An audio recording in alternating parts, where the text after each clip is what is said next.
Good morning.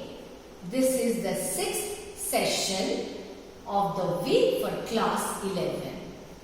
I'm sure we had an interesting session this week, entire week.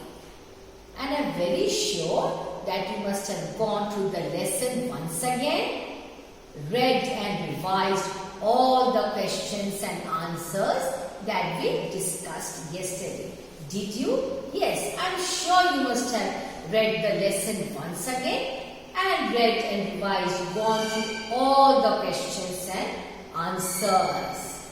Now, let's move on to the next question. From which lesson? The Portrait of a Lady by Khushwant Singh. Here's the question for you.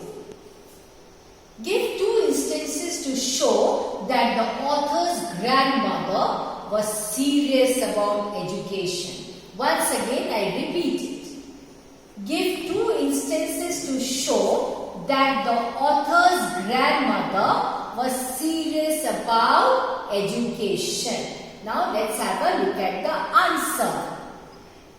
This is the answer. The grandmother herself used to clean the author's slate. You remember, we also used to write in slate when we were very young. You must have also used a slate in LKG nursery classes. Once again, the grandmother herself used to clean the author's slate every evening. Every evening, what did the grandmother do? She cleaned the author's slate. Pack his bag for school. She also packed his bag. Help him with his homework and drop him at school. You remember? She used to accompany him to school. On the way, they used to feed the dogs with stale chapatis. I'm sure you do. She would wait there till he would finish classes and then take him back home. She would wait there in the temple. She would wait there in the temple, read scriptures. In the city also, she took interest in what he was learning at school, but was unable to help him with his studies. Why do you think she was not able to help him? Because she did not know English. She did not know science. Once again, I repeat the answer. The grandmother herself used to clean the author's slate every evening, pack his bag for school, help him with his homework and drop him at school. She would wait there till he would finish classes and then take him back home. In the city also, she took interest in what he was learning at school, but was unable to help him with his studies. She did not know English, she did not know science, so she could not help him. Now we move on to the next question. How did the grandmother celebrate Khushwant Singh's return from abroad? Let's have a look at the answer. How did she celebrate when he returned from abroad? She gathered all the women of the neighborhood and got an old dilapidated drum.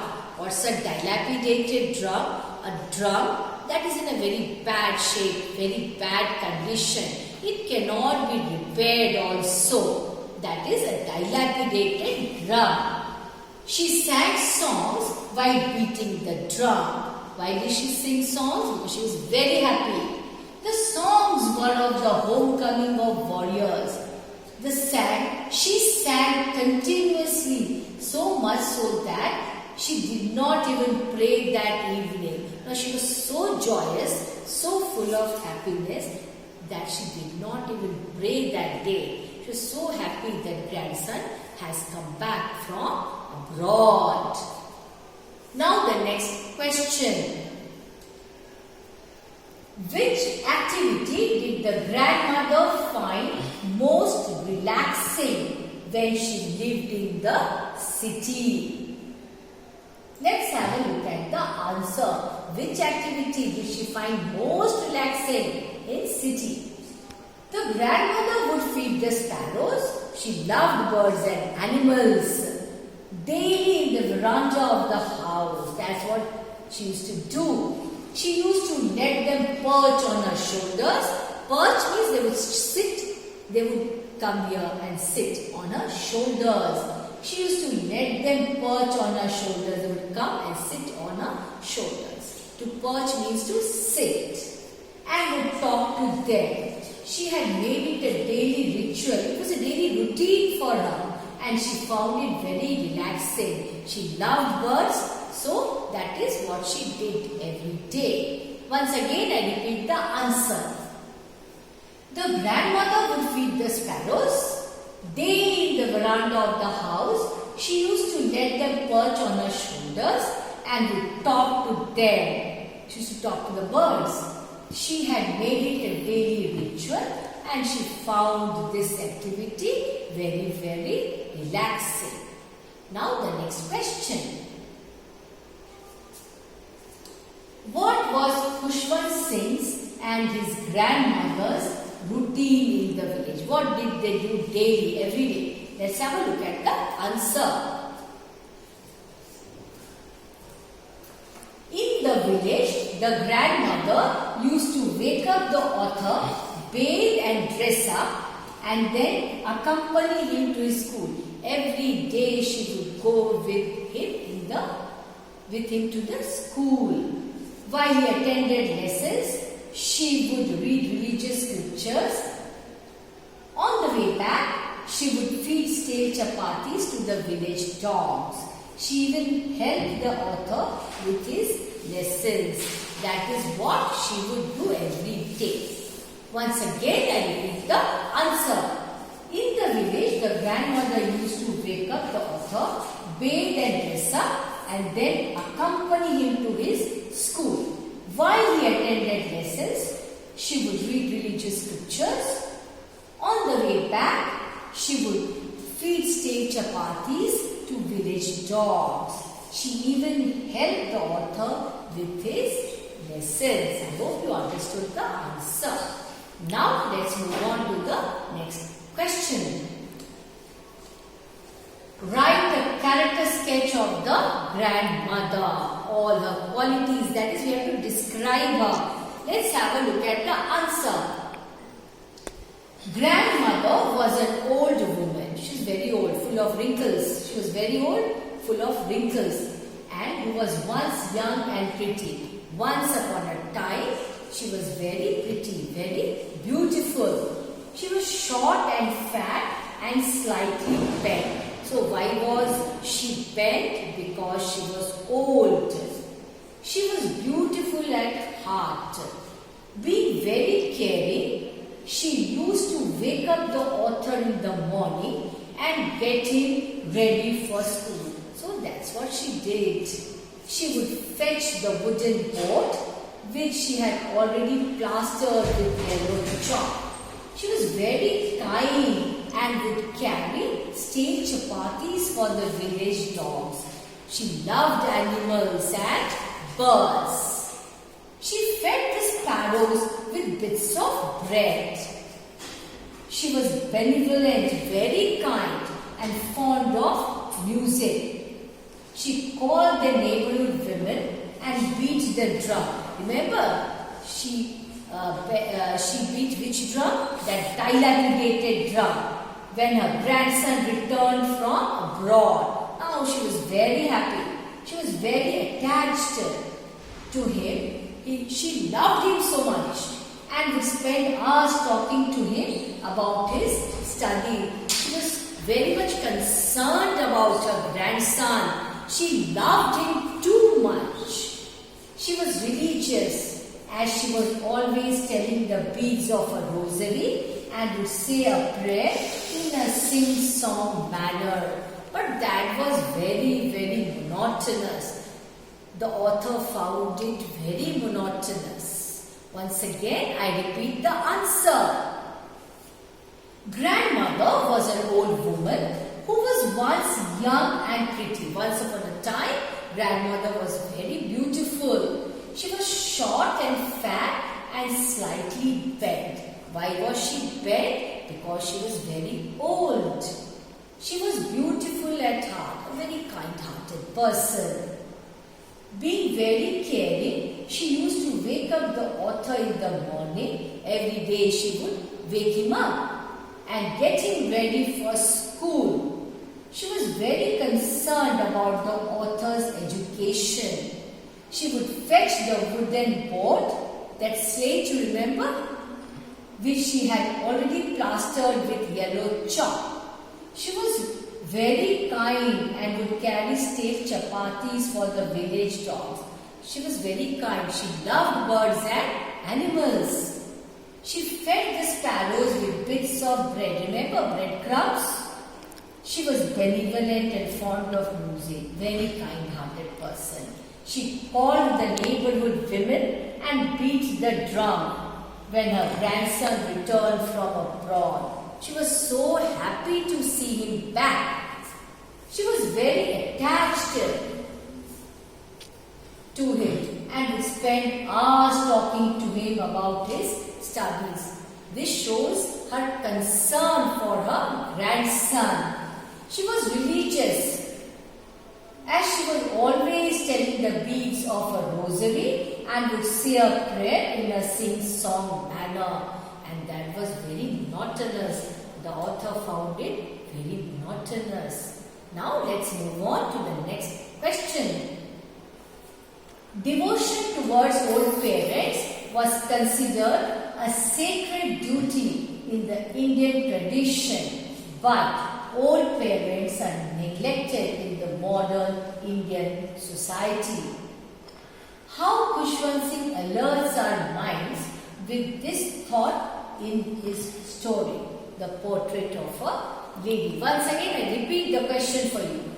Devotion towards old parents was considered a sacred duty in the Indian tradition, but old parents are neglected in the modern Indian society. Very true.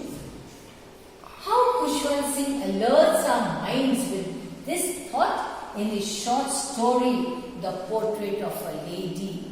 Let's have a look at the answer. Khushwant Singh's short story entitled The Portrait of a Lady conveys the deterioration of traditional values in a touching manner. In the story, the grandmother is pictured as an embodiment of selfless love and devotion. She's so caring, so loving, so affectionate. She's described as an expanse of pure white serenity, breathing peace and contentment, satisfaction. Her children opted for city life for better comfort. She accepted her seclusion with resignation. She did not react at all. She did not express any emotion. She grew silent, spent the entire day spinning and reciting prayers. Even after her dead body was left alone in her room. Imagine her condition. But the friendly sparrows that she used to feed every evening kept her company with profound sense of grief, which even her children did not feel. You remember, after her death, the sparrows had come there to express their grief, and when bread crumbs were given to them, they did not eat at all. They just flew away. The story pictures the grandmother being neglected and isolated gradually in the busy urban scenario. This culture is alien to the Indian society. We should retain the good values which impel us to consider the parents at par with God Himself. We must always love our parents, respect them. Let's have a look at the answer once again. Khushwant Singh's short story entitled The Portrait of a Lady conveys the deterioration of traditional values in a touching manner. In the story, the grandmother is pictured as an embodiment of selfless love and devotion. She is described as an expanse of pure white serenity. Remember, this serenity is compared to the winter landscape. Her children opted for city life for better comfort. She accepted her seclusion with resignation. See, she was passive. There was no reaction at all. She grew silent, spent the entire day spinning and reciting prayers. Even after her death, her dead body was left alone in her room.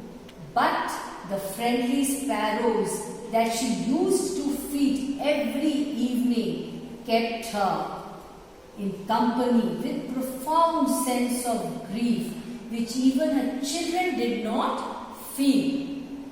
The story pictures the grandmother being neglected and isolated gradually in the busy urban scenario. This culture is alien to Indian society.